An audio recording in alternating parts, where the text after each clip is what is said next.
Okay, I'm working on the engine swap for the little Troy-Bilt, and as you can see, this is the good engine, and the sump has been removed.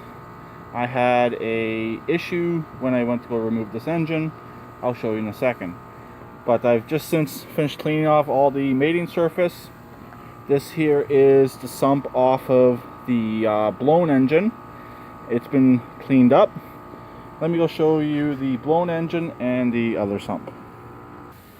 Okay, this is the sump that was on the good engine. Let me find it here. Right there, if anyone can see what happened. Yep, I got a snapped off bolt.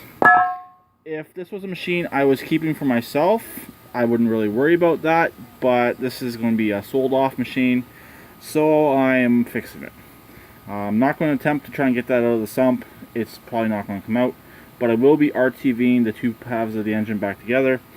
Also, this is a plastic cam gear. This part of the gear right here appears to be plastic on this one. Nope, never mind. My mistake. It is metal.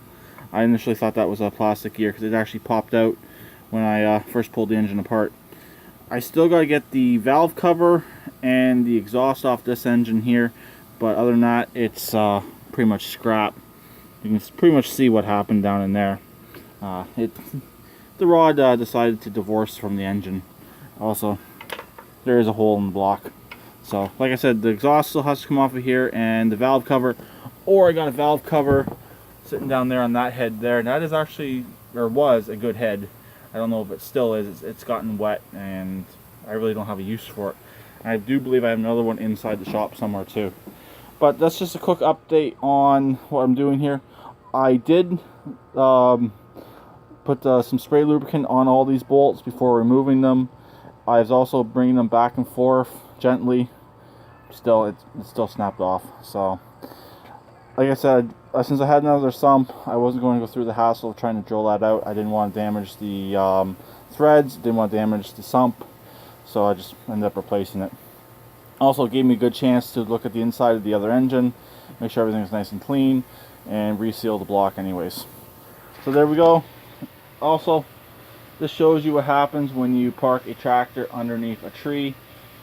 And if this happened to me, this would have happened to anybody. So if he would have got his price he wanted for the Murray and for the other tractor, or if I would have paid his price, I would have been pretty pissed off if this would have happened to me.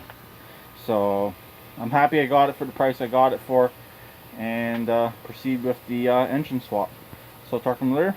Please keep redneck like always, and please comment.